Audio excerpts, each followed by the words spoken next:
बोली सुखदेव भगवान की जय। श्री हनुमान जी महाराज की जय। श्रीमद् भागवत महापुराण की जय। आई भक्तों, आज बहुत ही सुंदर प्रसंग, भगवान का मोहिनी रूप से प्रकट होना और अमृत बांटना। मोहिनी रूप से भगवान के द्वारा अमृत का बांटा जाना। अब आप इस कथा को ध्यान से सुनिए। श्री सुखदेव जी कहते हैं, परीक्षित, असुर आपस में सद्भाव और प्रेम को छोड़कर एक दूसरे की निंदा कर रहे थे और डाकू की तरह एक दूसरे के हाथ से अमृत का कलश छीन रहे थे। इसी बीच उन्होंने देखा कि एक बड़ी सुंदर स्त्री उनकी ओर चली आ रही थी। वे सोचने लगे, कैसा अनुपम सौंदर्य है, शरीर से कितनी अद्भुत छटा छिटक रही है, तनिक इसकी नई उम्र तो देखो। बस अब वे आपस में लाग डांट भूल कर उसके पास दौड़ गए। उन लोगों ने काम मोहित होकर उससे पूछा, हे कमल नैनी, तुम कौन हो, कहाँ से आ रही हो, क्या करना चाहती हो? सुंदरी, तुम किसकी कन्या हो? तुम्हें देखकर हमारे मन में खलबली मच गई है। हम समझते हैं कि अब तक देवता, दैत्य, सिद्ध, गंधर्व, चारण और लोकपालों ने भी तुम्हें स्पर्श तक न किया होगा, फिर मनुष्य तो तुम्हें कैसे छू पाते? सुंदरी, अवश्य ही विधाता ने दया करके शरीरधारियों की संपूर्ण इंद्रियों और मन को तृप्त करने के लिए तुम्हें यहाँ भेजा है। माननी, वैसे हम लोग एक ही जाति के हैं, फिर भी हम सब एक ही वस्तु चाह रहे हैं, इसलिए हम में डाह और बैर की गांठ पड़ गई है। सुंदरी, तुम हमारा झगड़ा मिटा दो। हम सभी कश्यप जी के पुत्र होने के नाते सगे भाई हैं। हम लोगों ने अमृत के लिए बड़ा पुरुषार्थ किया है।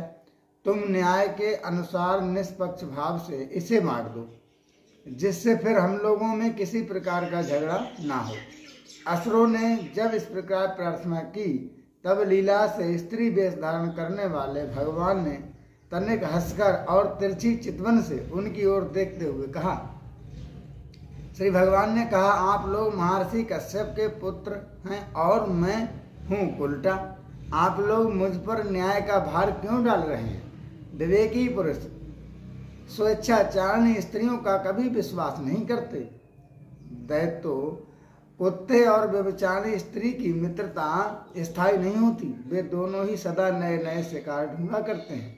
श्री सुखदेव जी कहते हैं, परीक्षित, मोहिनी भगवान के परहास भरी वाणी से दैत्यों के मन में और भी विश्वास हो गया। उन लोगों ने रहस्यपूर्ण भाव से हंसकर अमृत का कलश मोहिनी के हाथ में दे दिया। भगवान ने अमृत का कलश अपने हाथ में लेकर तनिक मुस्कुराते हुए मीठी वाणी से कहा, मैं उचित या अनुचित जो कुछ भी करूं, वो सब यदि तुम लोगों को स्वीकार हो तो मैं ये अमृत बांट सकती हूँ। बड़े बड़े दैत्यों ने मोहिनी की मीठी बात सुनकर उसकी बारीकी नहीं समझी। जो वो कहना चाह रहे थे वो नहीं समझी, इसलिए सबने एक स्वर से कह दिया कि हमें स्वीकार है। इसका कारण ये था कि उन्हें मोहिनी के वास्तविक स्वरूप का पता नहीं चला।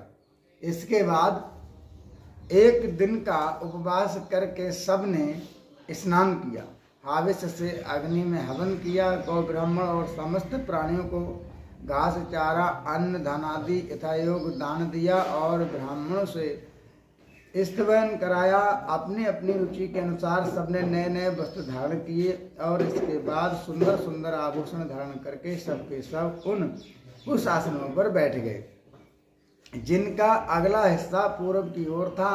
और देवता और दैत्य दोनों ही धूप से सुगंधित मालाओं और दीपकों से सजे सजाए भव्य भवन में पूर्व की ओर मुख करके बैठ गए थे।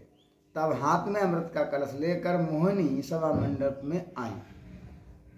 वो एक बड़ी सुंदर साड़ी पहने हुए थी। नितंब के भार के कारण वो धीरे धीरे चल रही थी। आंखें मद से विहल हो रही थी।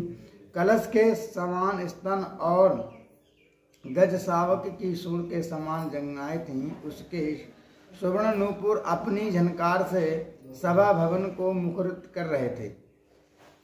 सुंदर कानों में सोने के कुंडल थे और उसकी नासिका, कपोल तथा मुख बड़े ही सुंदर थे। स्वयं पर देवता भगवान मोहिनी के रूप में ऐसे जान पड़ते थे मानो लक्ष्मी जी की कोई श्रेष्ठ सखी वहां आ गई हो।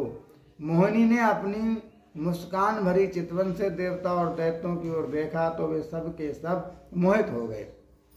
उस समय उनके स्तनों पर से आंचल कुछ खिसक गया था। भगवान ने मोहिनी रूप में ये विचार किया कि असुर तो जन्म से ही क्रूर स्वभाव वाले हैं, इनको अमृत पिलाना सर्पों को दूध पिलाने के समान हो जाएगा, इसलिए उन्होंने असुरों को अमृत के भाग नहीं दिया गया। भगवान ने देवता और असुरों की अलग अलग पंक्तियां बना दी और फिर दोनों को कतार बांधकर अपने अपने दल में बैठा दिया पंक्ति पे। इसके बाद अमृत का कलश हाथ में लेकर भगवान दैत्यों के पास चले गए। उन्हें हाव भाव और कटाक्ष से मोहित करके दूर बैठे हुए देवताओं के पास आ गए तथा उन्हें अमृत पिलाने लगे, जिसे पी लेने पर बुढ़ापे और मृत्यु का नाश हो जाता है। परीक्षित असुर अपनी ही की हुई प्रतिज्ञा का पालन कर रहे थे। उनका स्नेह भी हो गया था और वे स्त्री से झगड़ने में अपनी निंदा भी समझ रहे थे, इसीलिए वे चुपचाप बैठे रहे। मोहिनी में उनका अत्यंत प्रेम हो